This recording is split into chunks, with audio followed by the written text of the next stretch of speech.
Tiger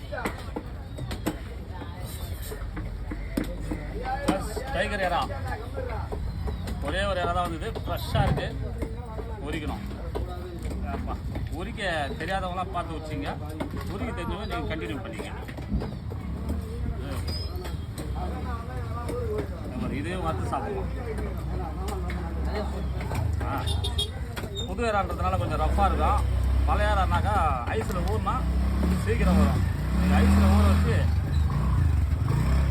ஐஸில் ஊற வச்சு உரிக்கிறது தான் ரொம்ப நல்லது. இந்த மாதிரி ஃப்ரெஷ்ஷாக இருந்தால் கொஞ்சம் ஐஸ் போட்டுருங்க, அதுக்கப்புறம் ஊறின பிறகு உரிங்க, நல்லா சீக்கிரம் வரும். இது அப்படியே புதுசாக இருக்குது, அதனால் கொஞ்சம் ரஃப்பாக இருக்கும். கொஞ்சம் உரிக்கவும் இதுதான் இருக்கும்.